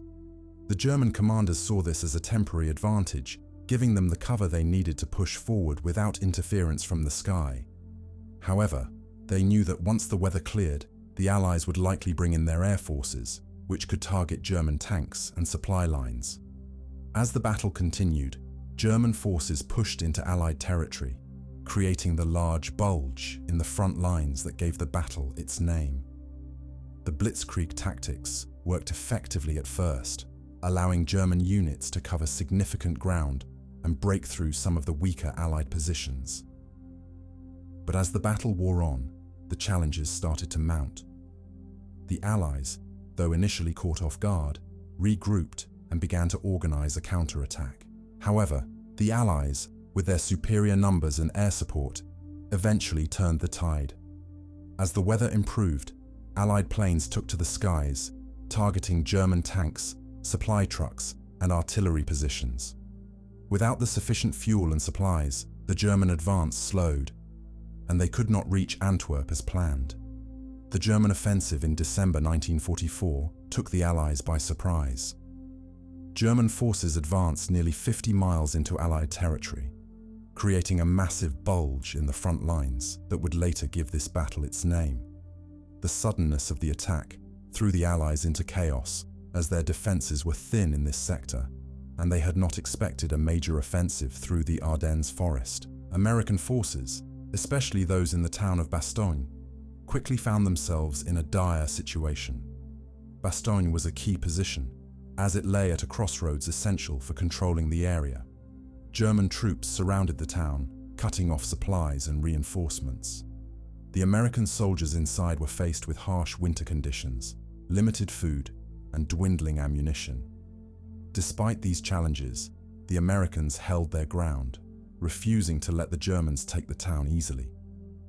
The situation in Bastogne grew more desperate each day, as the Germans demanded that the American forces surrender. In response, General Anthony McAuliffe, the commander in Bastogne, gave a simple reply and indicated that the Americans would not give in, no matter how tough the situation became. The Allies quickly began organizing a response to this unexpected assault. Reinforcements were mobilized, and efforts were made to break through to Bastogne and relieve the troops trapped there. General George S. Patton redirected his Third Army northward, making a rapid advance through difficult terrain to reach the town. The harsh winter weather, with snow and freezing temperatures, made it difficult to move supplies and reinforcements. Yet, despite these conditions, the Allies pushed forward, determined to counter the German advance and regain control of the battlefield. The initial days of the Battle of the Bulge were marked by significant losses for the Allies. Many soldiers were caught off guard, and the Germans inflicted heavy casualties. The resistance shown in Bastogne and the swift action of Allied commanders helped to turn the tide. As more troops arrived and the weather began to clear, the Allies were able to regroup and prepare a stronger defense, setting the stage for a fierce counterattack that would eventually push the Germans back and bring an end to the battle. For days, heavy snow and thick clouds had kept Allied planes grounded. But around December 23rd, the weather finally cleared up. This change allowed Allied air forces, especially American and British aircraft, to resume their missions. Planes flew over the battlefield, targeting German supply lines, tanks, and troops. This air support was crucial. The German forces, already struggling with fuel shortages, faced even more setbacks as their supplies were bombed, slowing their advance significantly. The return of Allied air power hit the Germans hard. Planes dropped bombs on German convoys and cut off critical supply routes. Fuel depots, vehicles, and equipment were destroyed from above, making it difficult for the Germans to continue pushing forward. With their fuel supplies running low, German tanks and trucks couldn't move as easily, forcing some units to abandon their vehicles. The air support also gave the American and British troops on the ground a morale boost, knowing they now had strong support from the skies. By late December, the Allies were ready to take back the ground they had lost. They launched a powerful counteroffensive, determined to push the Germans back. General George S. Patton's Third Army made a bold move, pushing through enemy lines to reach the surrounded town of Bastogne. This was a major turning point in the battle. The arrival of Patton's forces relieved the American troops in Bastogne, who had been holding out against intense German attacks for days. The successful relief of Bastogne lifted Allied morale and gave them the strength to continue fighting. With both ground and air forces working together, the Allies steadily regained control. The combined efforts of the air raids and the ground counterattacks turned the tide of the Battle of the Bulge. What had started as a German offensive now became a retreat, marking the beginning of the end for the German forces in the West. The Allies' success in reclaiming lost ground in the Battle of the Bulge played a major role in bringing World War II closer to its end. The defense of Bastogne became one of the defining moments of the battle. Despite being surrounded and heavily outnumbered, the American soldiers held their ground, refusing to surrender. Patton's arrival with fresh troops gave them the boost they needed, and together, they pushed back the German forces around Bastogne. The German army began to retreat. The Allies advanced, reclaiming the territory lost in the initial attack. The battle had taken a heavy toll on both sides, with many soldiers lost in the fighting, but the Allies had successfully stopped Germany's final major offensive. Finally, American and British troops, joined by Belgian and Luxembourgian forces, worked together to reclaim villages and towns that had been under German control just weeks before. These efforts not only secured the ground, but also restored morale among the Allied forces, who had faced one of the toughest battles of the war. As January 1945 continued, the Allies systematically cleared out any remaining German resistance in the Ardennes region. German troops were exhausted, low on supplies, and facing dwindling reinforcements. The lack of fuel continued to be a major issue for the German forces, with many of their tanks abandoned along the roads due to empty fuel tanks. Without the necessary resources to sustain their defense, German troops were forced to withdraw further. leaving the battlefield scattered with the remains of a once powerful offensive. The Allies took advantage of the situation, capturing large numbers of German soldiers as they retreated. German High Command, recognizing the failure of the offensive, shifted their focus back to defensive strategies, hoping to slow the Allies' advance into Germany itself. However, the Battle of the Bulge had consumed German resources to a point from which they could not recover, with Germany losing valuable manpower, tanks, and other equipment they could not afford to replace. By the end of January 1945, the Allies had fully restored their original lines and were preparing for their final push into Germany. The Battle of the Bulge marked the end of Germany's ability to launch major offensives on the Western Front. From this point on, the German army was largely on the defensive, struggling to hold back the advancing Allied forces.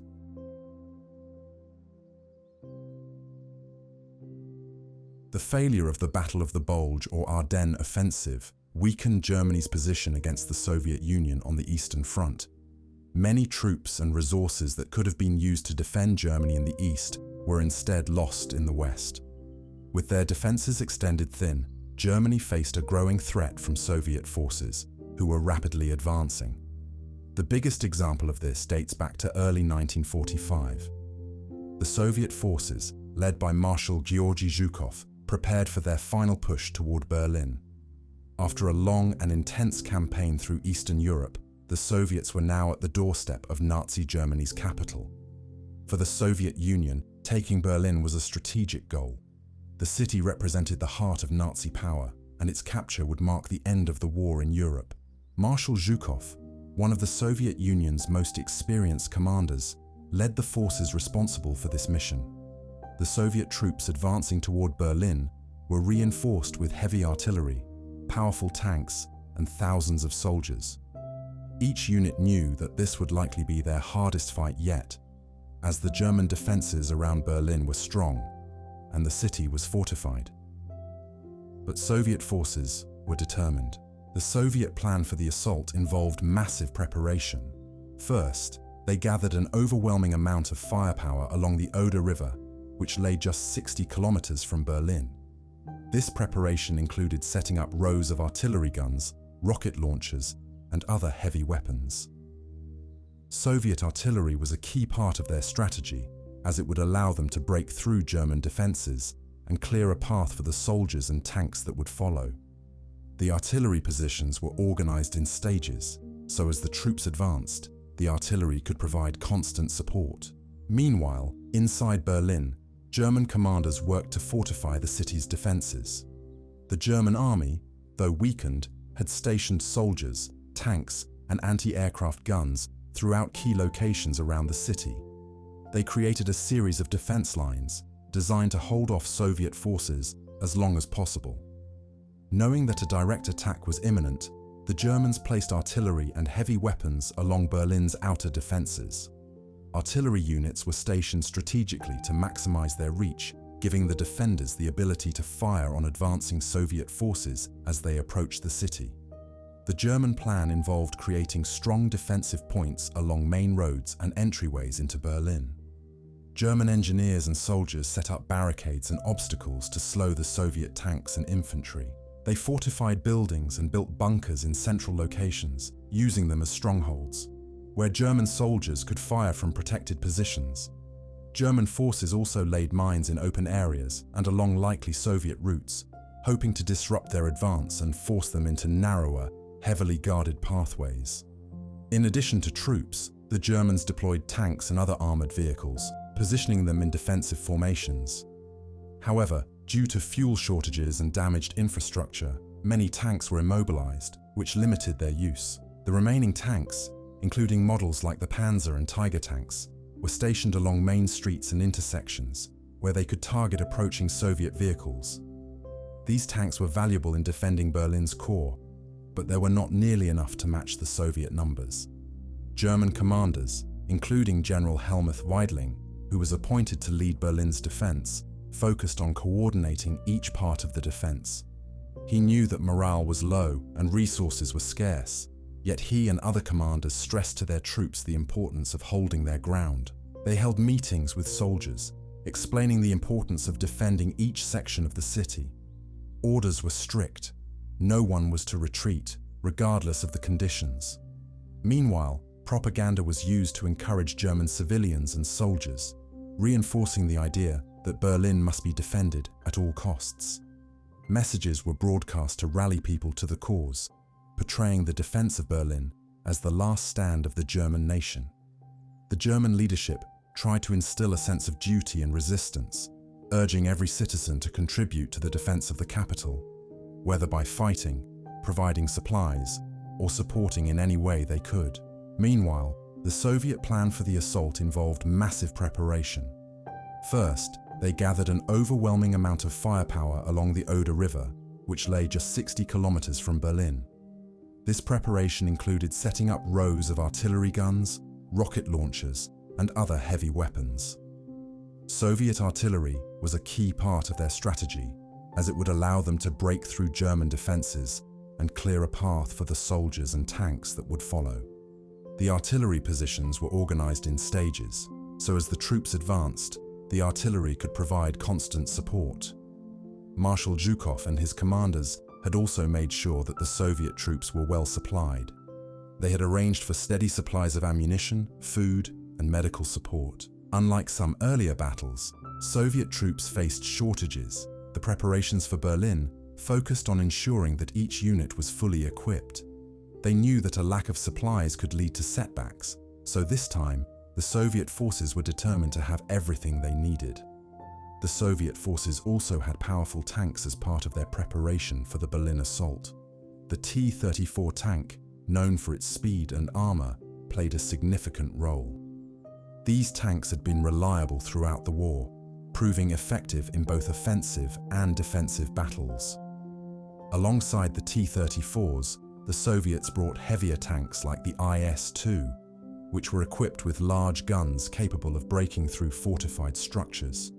These tanks would lead the charge, clearing obstacles and taking down German defenses as the Soviet soldiers followed behind.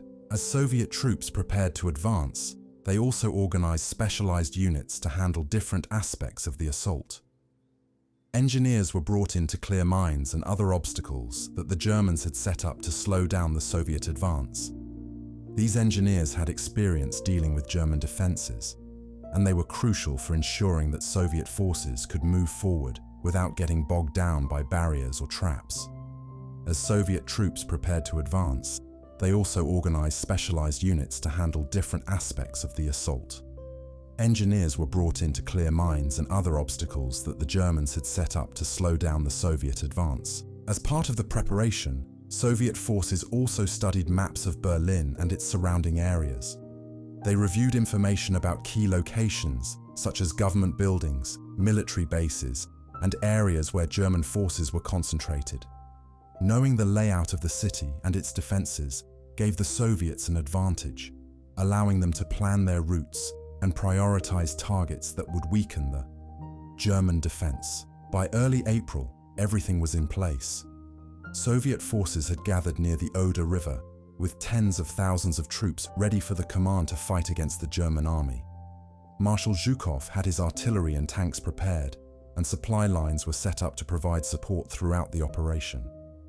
The Soviet troops waited in anticipation, knowing that soon they would march on Berlin and bring an end to the war that had cost so much.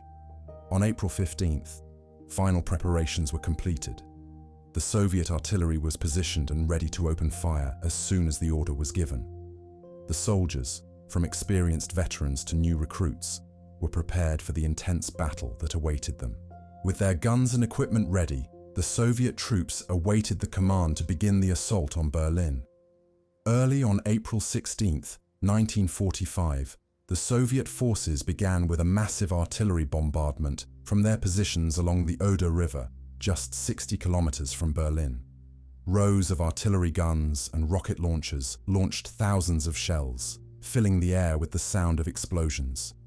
For hours, Soviet artillery targeted German defenses, communication posts, and roads leading into the city. This bombardment was intense, intended to weaken the German lines and make it easier for Soviet infantry and tanks to push through.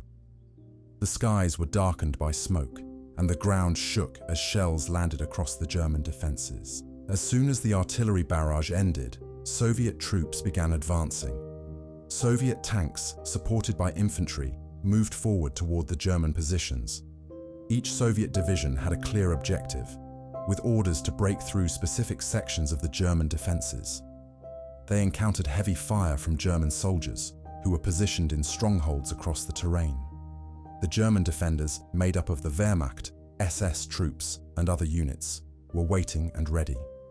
Despite being outnumbered and outgunned, the Germans fought fiercely to hold back the Soviet advance. The initial Soviet push met with resistance, especially from German artillery and anti-tank guns placed strategically along the roads. German forces had positioned their remaining tanks and artillery pieces to cover the main approaches to Berlin. Soviet tanks faced challenges as they advanced, often forced to stop and engage German defensive positions. The Germans used their knowledge of the terrain to their advantage, setting up traps and barricades to slow down the Soviet tanks and infantry. However, the Soviet troops were determined and kept moving forward, their numbers overwhelming the German lines. They cleared obstacles and continued to push into German-held areas.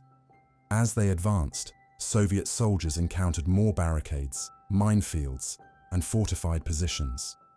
The Germans had prepared multiple lines of defense, making each step forward a challenge for the advancing Soviet forces.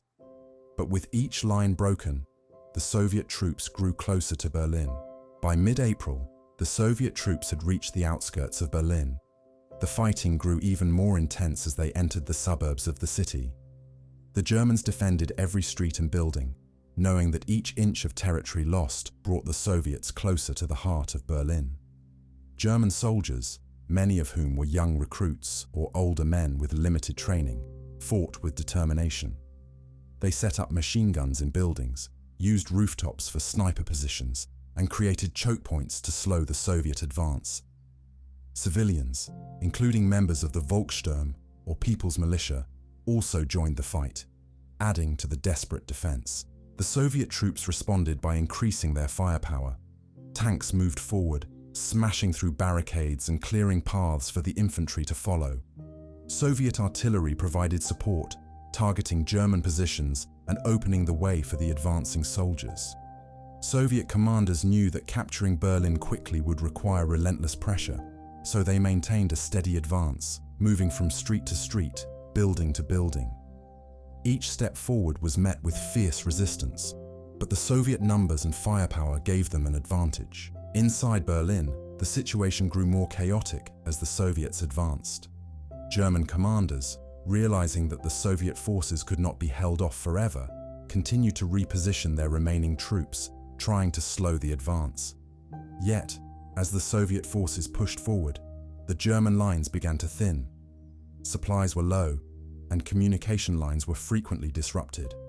With each day, the pressure on Berlin's defenders increased, as Soviet forces kept pushing closer to the city center. By mid-April, Soviet troops had secured several areas around Berlin's outer defenses. The Soviet artillery continued to fire on German positions, supporting the advance of tanks and infantry. This steady push was breaking down German defenses, with Soviet forces overcoming each line that the Germans had set up. German forces, while still determined, began to realize the extent of the Soviet power bearing down on them. As the Soviet troops moved into Berlin, they encountered stronger resistance in certain neighborhoods, where German defenders had fortified buildings to act as strong points.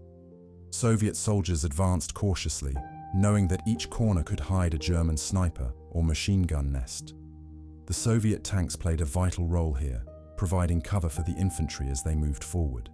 When they encountered particularly strong defenses, Soviet soldiers would coordinate with artillery units to weaken the German positions before moving in. Each day, Soviet forces gained more ground, inching closer to Berlin's heart. The German defenses, though determined, were no match for the sheer power and numbers of the Soviet troops. Soviet commanders continued to press forward, directing their forces to keep up the momentum and not give the Germans a chance to regroup. They knew that speed was essential to avoid giving the German defenders any hope of regrouping or fortifying new positions. By the end of April 16th, Soviet troops had broken through most of Berlin's outer defenses. They now prepared to move into the parts of the city, knowing that the most intense fighting was yet to come. For the Soviet soldiers, this was a defining moment. They had pushed through miles of German-held territory, and Berlin, the symbol of Nazi power, was now within their reach. Each soldier understood the importance of capturing the city, and despite the heavy fighting, morale remained strong. As the Soviet forces moved into Berlin in mid-April, they faced fierce German resistance. German troops, along with civilian volunteers and members of the People's Militia, fought defensively in almost every street and building. They set up barricades across key roads and transformed houses and apartment buildings into defensive positions. Many of these buildings were fortified with machine guns, snipers, and small artillery pieces, creating strongholds that made it challenging for Soviet troops to advance. German soldiers fought hard, using everything at their disposal to slow down the Soviet advance. Their knowledge of the city gave them an advantage, allowing them to set up hidden positions and ambushes. German commanders had organized their remaining troops into defensive zones, each designed to hold off Soviet forces as long as possible. They knew that each minute they delayed the Soviets meant a slight hope of relief or reinforcement. However, German forces were heavily outnumbered and under constant pressure as Soviet troops continued to push forward. For the Soviets, moving through Berlin was slow and dangerous. The streets were filled with obstacles, from barricades to damaged vehicles, and every corner posed a new risk. Soviet soldiers advanced cautiously, knowing that German snipers and machine gunners could be waiting in windows, rooftops, or hidden behind makeshift barriers. They relied on their tanks and artillery to clear the way, using heavy fire to break through fortified positions. Soviet artillery shelled suspected strongholds, while tanks led the charge, protecting the advancing infantry. Meanwhile, Soviet soldiers experienced a unique type of warfare. Berlin was not like the open fields they had crossed to reach the city. Here, every street became its own battlefield. Houses, schools, and even churches became zones of conflict. German defenders often held out in one building, forcing Soviet troops to clear each one individually. It was an exhausting work, and progress was slow, but the Soviets continued their steady advance, capturing small sections of the city day by day. German resistance was determined, but it could not match the strength and numbers of the Soviet forces. As the days passed, Soviet troops broke through more lines of German defense, inching closer to the center of Berlin. The battle took a heavy toll on both sides. For the Germans, every loss felt greater as their ranks thinned and their supplies dwindled. For the Soviet soldiers, each victory brought them closer to their goal, but it was costly, with many losing comrades along the way. By mid-April, Soviet forces had reached several key areas within Berlin, including the government district and other major city landmarks. The Germans continued to defend these areas with whatever they had left, aware that losing these positions meant losing the heart of their capital. The Soviet troops advanced street by street, building by building, engaging in close-quarters combat. They moved through subway tunnels, basements, and narrow alleys, taking control of Berlin's infrastructure piece by piece. Inside Berlin, the situation grew increasingly dire for the German defenders. Supplies were running out, and communication lines were frequently cut by the advancing Soviet forces. Many German units were isolated, unable to receive orders or reinforcements. Yet despite these conditions, the defenders held their positions, knowing that surrender would mean the end. This determination kept the battle going, but it could not change the outcome. The Soviets' superior numbers and firepower were simply too overwhelming. Soviet commanders continued to press their forces forward, aware that every moment counted. They organized their soldiers to focus on breaking the strongest German defenses first, which would allow for a quicker path to the city center. Tanks moved through the streets, smashing through barricades and blasting open doors to fortified buildings. Behind them, Soviet infantry followed, ready to clear each building once the tanks had broken through the defenses. One of the defining aspects of this battle was the Soviet strategy of coordinated attacks. Soviet artillery provided constant support, pounding German positions as troops moved forward. The artillery units targeted high-risk areas where German forces had established machine gun nests or sniper positions. This relentless artillery support helped Soviet troops make progress, forcing the German defenders to move or risk getting trapped in buildings that were under fire. As the Soviet troops closed in on the central government area, the resistance grew even fiercer. German forces, including SS units and the remaining Wehrmacht soldiers, fought with everything they had.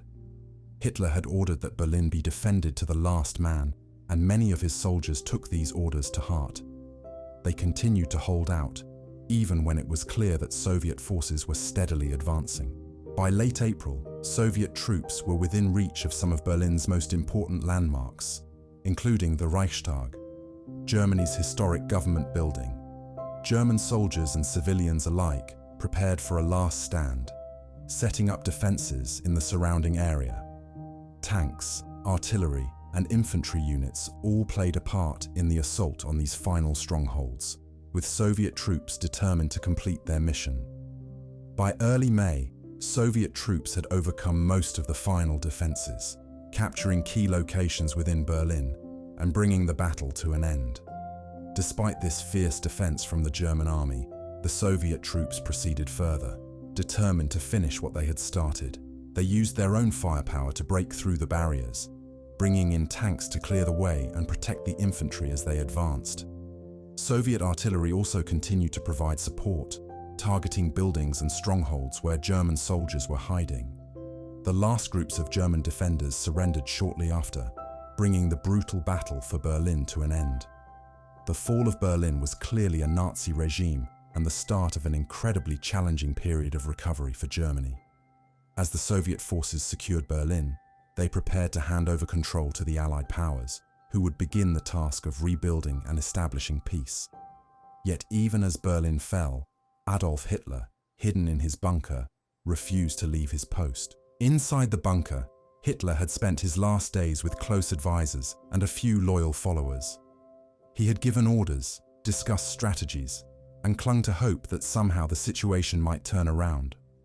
But as the Soviet forces advanced and Berlin's defenses crumbled, Hitler realized that there was no way to escape defeat. Despite his orders to continue fighting, many of his commanders knew that the end was near. By April 30th, the situation in the bunker was tense. Soviet soldiers were moving through the streets of Berlin, coming ever closer to the government district. Inside the bunker, Hitler and his inner circle felt the pressure mounting as they realized their time was running out. As defeat approached, Hitler finalized his plans.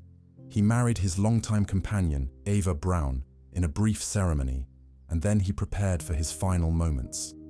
Hitler and Braun retreated to a private room, and soon after, they were gone. It is believed that Hitler chose to take his own life rather than be captured, marking a turning point in the final days of Nazi Germany. News of his death spread quickly among his staff, and the atmosphere in the bunker became even more somber. The people who had followed Hitler, some of them since the beginning, were now left to face the reality of defeat on their own. Outside, as the news of Hitler's death began to spread, it quickly affected the remaining German forces. In several parts of the city, soldiers began to surrender, realizing that there was no longer any leadership to guide them or any point in holding out. The organized resistance that had been so fierce in earlier battles started to collapse. Soviet soldiers, who had fought for weeks to reach Berlin, now found themselves at the heart of the enemy's capital, victorious but aware of the losses they had suffered along the way. After Hitler's death, the few remaining members of the Nazi government tried to continue operations, but without real leadership, their efforts were disorganized and ineffective. Within days, the last parts of the city surrendered, and any remaining German units laid down their arms. Berlin, once the seat of Nazi power, was now fully in the hands of the Allies. The impact of Hitler's suicide reached far beyond Berlin. Across Germany, news of his death spread, and German forces began to surrender in other areas as well, knowing that the war was finally over. For the German people, it was the end of an era filled with conflict, loss, and devastation. For the Soviet forces, it was a victory that had come at a high cost, but one that brought a sense of relief and closure. Hitler's death marked the end of the leadership that had driven Germany into war, and with it, the end of the Nazi regime. The final surrender came just days after Hitler's death, as German officials signed the documents ending hostilities in Europe. The following day, May 8, 1945, was declared Victory in Europe Day, or VE Day. Around the world, people celebrated this long-awaited victory. In cities across Europe and the United States, crowds gathered to celebrate the end of the war in Europe.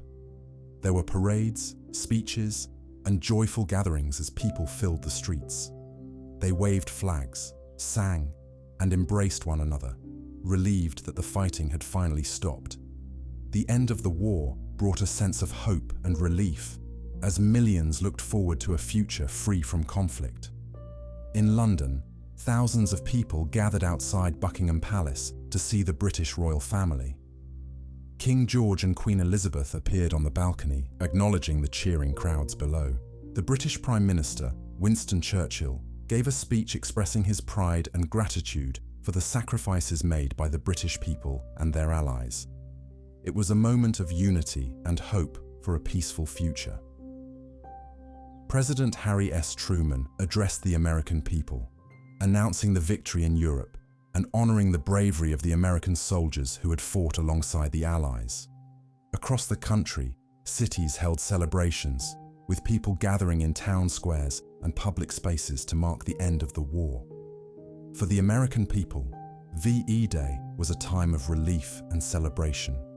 After years of hardship and sacrifice, they could now look forward to the return of their loved ones and a new era of peace. Soviet leader Joseph Stalin addressed the nation, praising the sacrifices made by Soviet soldiers and civilians alike. In Moscow, celebrations included fireworks, parades, and gatherings as people came together to honor the victory.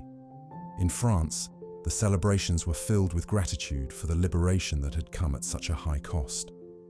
French citizens remembered the years of occupation and hardship, and VE Day was a time to honor the soldiers who had fought to free their country. Parades were held in Paris, and the French people celebrated in the streets, waving flags and cheering. For the French, Victory in Europe Day was a reminder of their strength and unity, as well as a tribute to those who had lost their lives in the fight for freedom. For the German people, VE Day brought relief from the devastation of war, but also a heavy burden. They faced the enormous task of rebuilding their country from the ruins and coming to terms with the consequences of the Nazi regime. The German cities lay in ruins, and resources were scarce. People faced a long and difficult road to recovery, but VE Day also marked the beginning of a new chapter, one in which Germany would work toward peace and reconciliation. The end of the war in Europe allowed the Allied nations to shift their focus. With Germany's surrender, they could now concentrate their efforts on the Pacific, where the war against Japan continued. While VE Day marked the end of World War II in Europe, the conflict in the Pacific was still ongoing, and Allied forces prepared for the final battles against Japan. As the celebrations of VE Day continued, world leaders met to discuss the future of Europe. The task of rebuilding would require cooperation and support from all the Allied nations. After the successful victory over Germany in July 1945, the leaders of the Allied powers gathered for one of the most important meetings of World War II. This meeting, known as the Potsdam Conference, was held in the city of Potsdam, near Berlin, Germany. With the world watching and the future uncertain, these leaders knew they needed to make critical decisions that would shape the post-war world. The Potsdam Conference was held in the Sicilienhof Palace, a large, stately building that had been set up as a meeting space for the leaders. Inside, the rooms were arranged with large tables and chairs, maps and documents, allowing the leaders to discuss each important topic in detail. The Allies understood the importance of the meeting and came prepared with their own ideas for the future of Europe, Japan, and the world. The main purpose of the Potsdam Conference was to address two critical issues. First, the Allies needed to figure out how to handle the post-war situation in Europe, especially Germany. Although Germany had been defeated, the aftermath of the war left the country in ruins. Cities and towns across Europe were heavily damaged, and the lives of millions were changed forever. The leaders gathered to discuss the rebuilding of Europe and the division of Germany, as they wanted to prevent any future conflicts.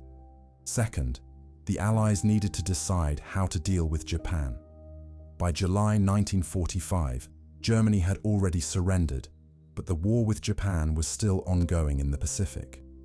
The Allies had been fighting Japan for years, and although Japan had been weakened, they showed no signs of surrendering. The Allied leaders at Potsdam wanted to agree on a strategy to bring the war with Japan to an end as quickly as possible, while still showing strength and unity. The conference also had the goal of maintaining peace and stability in the world. The leaders knew that the end of the war did not mean the end of tensions, especially with differing views on how to govern and manage Europe. With these issues in mind, they worked to create a foundation for peace that would hopefully prevent future conflicts and ensure that such a destructive war would not happen again.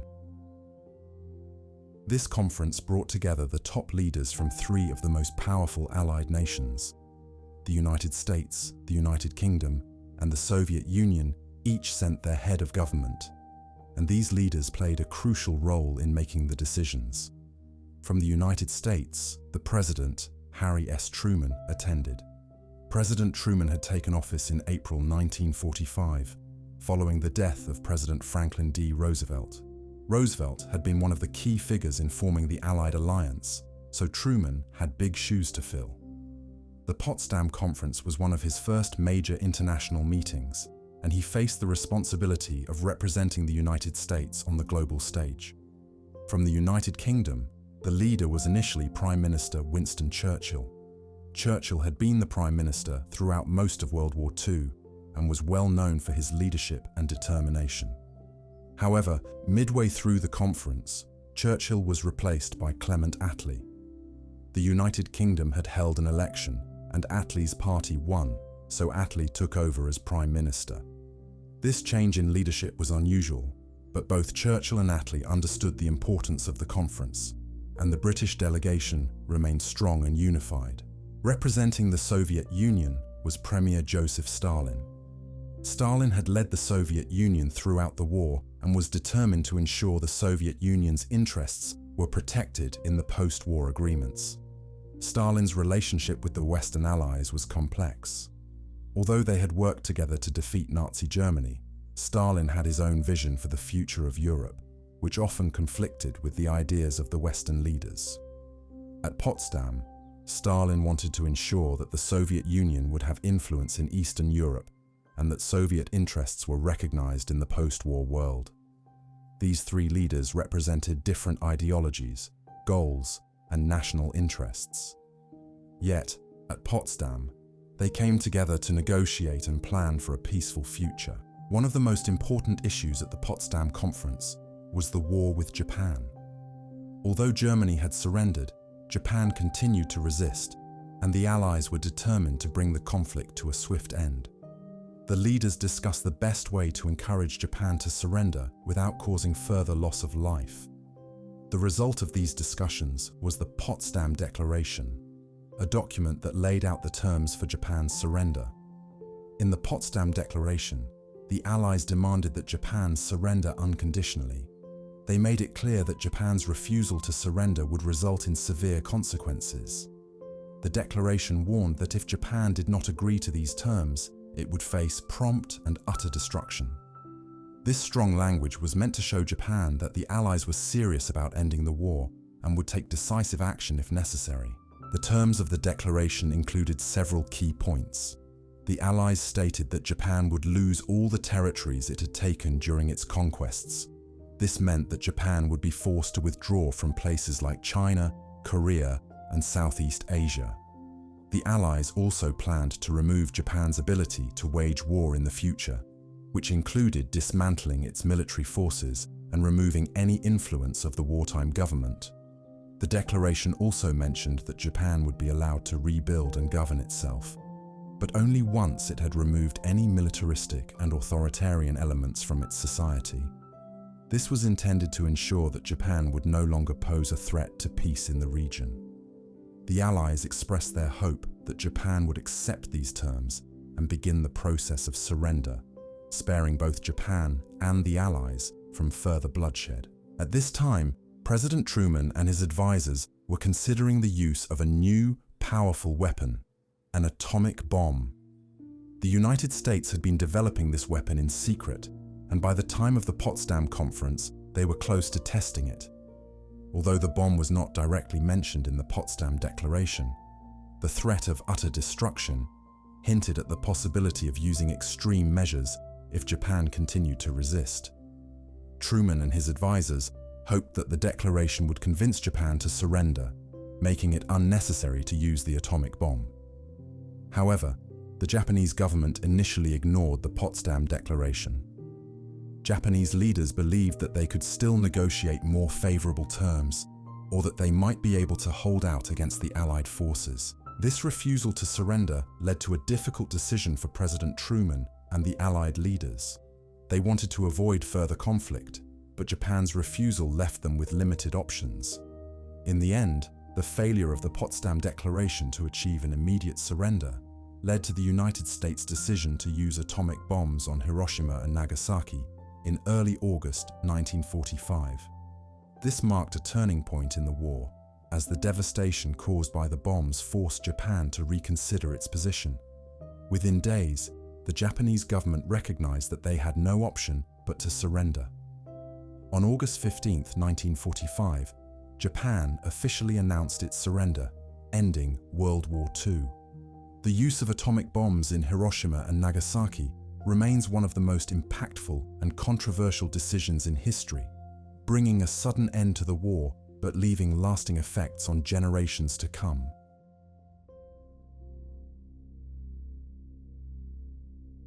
In the early months of 1945, the situation for Japan in the Pacific had grown desperate. The US military had steadily advanced across the Pacific, island by island, bringing the war closer to Japan's shores. By then, the Japanese Navy was nearly destroyed and their supply lines had been heavily cut off. Still, Japan showed no signs of surrender and made it clear that every piece of land would be defended fiercely, hoping to make the Allied forces reconsider invading. To face this challenge, US military planners set their sights on Iwo Jima. Located only 800 miles from Japan, the island held strategic importance as a base for air raids and emergency landings for damaged bombers. The US knew that capturing Iwo Jima would be a tough and costly battle, but they also saw it as a necessary step to bring the war to Japan's doorstep. Despite the flag on Mount Suribachi, intense fighting continued for weeks. Following the orders of General Kuribayashi, Japanese defenders used their tunnel systems to surprise US forces with sudden attacks. Every airfield, bunker, and stronghold was fiercely defended, as the Japanese aimed to inflict as many casualties as possible on the advancing Marines. The battle turned into a war of endurance, with both sides suffering heavy losses. Eventually, the US gained control of the island's airfields, which played a key role in the air campaign against Japan. By late March 1945, after weeks of intense fighting, nearly 7,000 US Marines had lost their lives, and over 19,000 were wounded.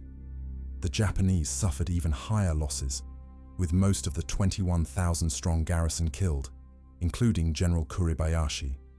Only a small number of Japanese soldiers survived. Capturing Iwo Jima had a huge impact on the Pacific War. It provided a vital base for bombing raids over Japan and a safe landing area for damaged bombers returning from missions. As the battle for Iwo Jima continued, US forces took 2 more weeks to secure the remaining airfields. Even with fighting still going on, the US Air Force began using the airfields for emergency landings. By spring and summer of 1945, over 2,500 damaged US bombers safely landed on the island, often saving their crews from disaster. After 6 grueling weeks, the last pockets of Japanese resistance were finally crushed by the end of March 1945. Out of the 22,000 Japanese troops on the island, only about 200 survived. For the Americans, the victory came at a high cost, with almost 7,000 Marines killed and over 18,000 wounded.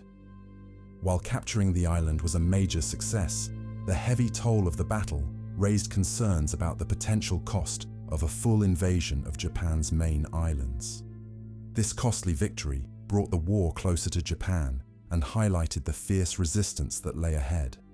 The US now faced the daunting decision of how to end the war swiftly and with fewer lives lost, a decision that would ultimately lead to the use of atomic bombs, ending the war in a way no one had expected.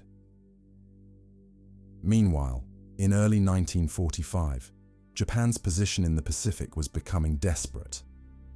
The US had fought its way across the ocean, island by island, and was now closing in on Japan. The capture of Iwo Jima gave the US a strategic base close to Japan, but the high cost of that battle led military leaders to think about other ways to end the war without a full-scale invasion. One possible approach was large-scale bombing. The goal was to weaken Japan's ability to fight by targeting its factories and infrastructure. At the start of the war, this was a challenge, as Japan was out of reach for US bombers. However, a new bomber, the B-29 Superfortress, changed everything. With a range of over 3,000 miles, these planes could now fly from US bases in the Pacific and reach Japan. In 1942, the US launched the Doolittle Raid, a symbolic bombing of Tokyo, but this small strike was more of a morale booster than a tactical move.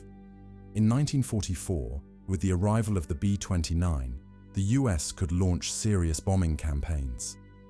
By mid-1944, the US captured the Mariana Islands, providing bases that put Japan within striking distance.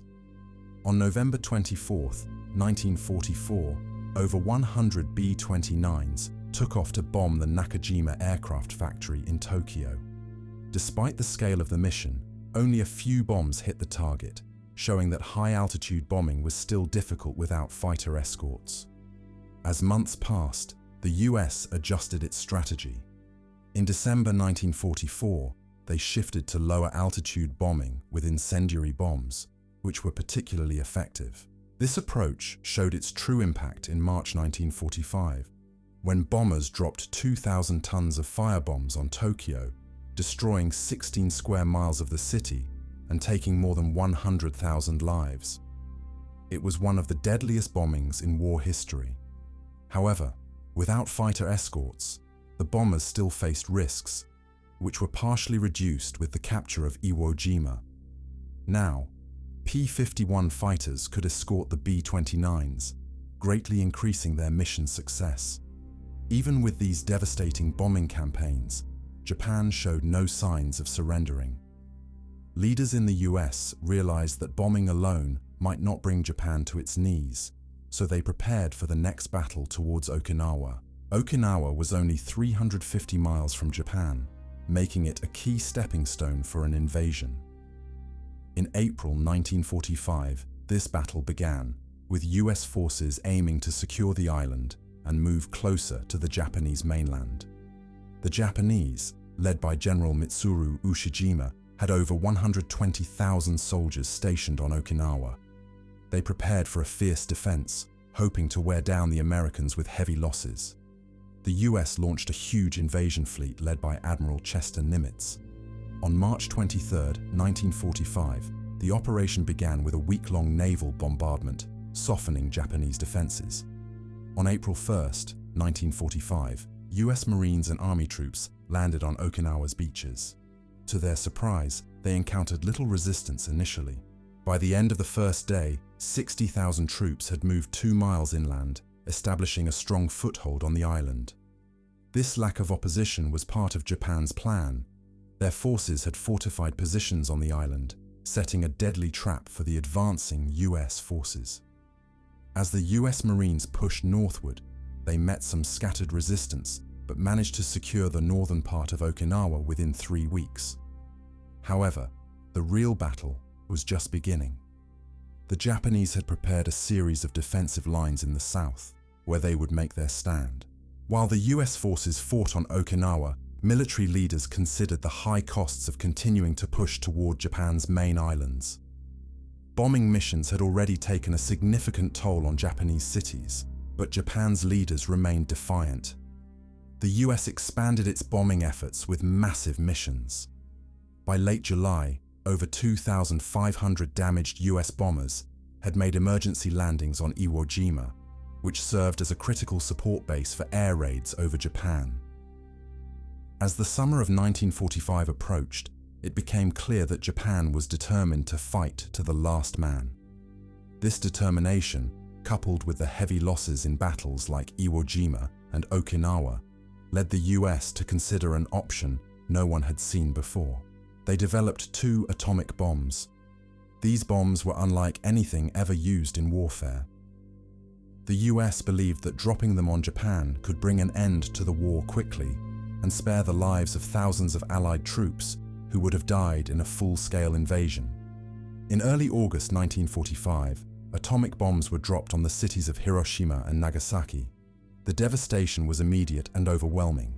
Facing the unthinkable destruction, Japan's leaders realized that they could no longer continue the war. On August 15, 1945, Japan announced its surrender, marking the end of World War II. The bombing of Japan was the final stage in the Pacific War. It brought the conflict to a sudden, dramatic end, but it also left lasting impacts on the world. The victory in the Pacific came at a high cost, but it brought peace to a war-torn world and marked a new beginning for Japan and the Allied forces.